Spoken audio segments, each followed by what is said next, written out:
ভারতের কাছ থেকে দুর্গা পূজা উপলক্ষে তারা বারবার অনুরোধ করার প্রেক্ষিতে একটা অনুমতি আমাদের কাছ থেকে চেয়েছে। ইলিশ মাছ আমার দেশের মানুষ আগে খাবে, এবং কিন্তু দুঃখজনক হচ্ছে এবার ইলিশ মাছ আমরা জাটকা মানে নিধন বন্ধ করার জন্য অনেক অভিযান করেছি, সেটা তারপরেও জাটকা এখনো ধরছে মানুষ, কিন্তু এটার ক্ষতি করছে অনেক জাটকা। কোস্টগার্ড, নৌ পুলিশ ওরা কিন্তু ধরতেছে এবং ওরা অনেক অভিযান চালিয়েছে।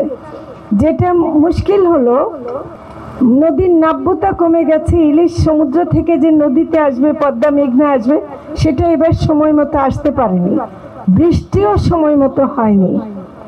সে কারণে ইলিশ মাছ তো আমার কথায় আসবে না, ইলিশ মাছ তো ইলিশের সময় মতো বা সে পরিবেশ পায়নি এবার, যেটা দুঃখজনক। হয়তো বা এই মাসে কিছু সরবরাহ বাড়তে পারে।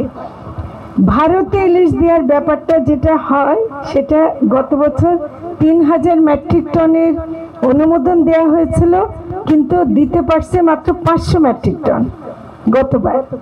এইবারও সব মশার বিরুদ্ধে সুরক্ষা দিতে এলো বসুন্ধরা এক্সট্রিম অ্যারোসল, মশার বিরুদ্ধে এক্সট্রিম সুরক্ষা।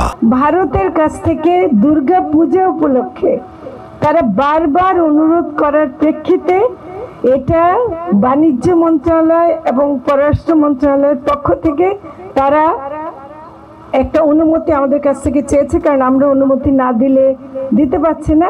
এটার জন্য 1200 মেট্রিক টন দিয়েছে, দাম আগের তুলনায় বাড়িয়ে দিয়েছে। আমার মনে হয় না তারা এত নিতে পারবে। তো এখন দুর্গা পূজার কথা বলছে, বুঝছেন, এখন তারা আমাদের প্রতিবেশী, সবকিছু মিলায় আমরা দিতে বাধ্য হয়েছে। তবে আমি আজকে শুনে গেলাম আপনাদের এখানেও যেন ইলিশ মাছ আরো পাঠানো যায়, সেটা আমি চেষ্টা করব। আপনাদেরকে না দিয়ে অন্য জায়গায় দিতে হচ্ছে, এটা আমার দুর্ভাগ্য। হ্যাঁ, এটা আমি একেবারেই বলছি যে এটা আমার দুর্ভাগ্য, কিন্তু আমরা চেষ্টা করব যে কোনোভাবে যদি আমরা একটু এবার সেপ্টেম্বর মাসে যদি একটু পাই, আমরা যেন এই ঠাকুরগাঁও বা এইসব এলাকায় একটু বাজারে কিছুদিনের জন্য হলেও আনা যায়, আমরা চেষ্টা করব। সেই দোয়াটা আপনারা করেন।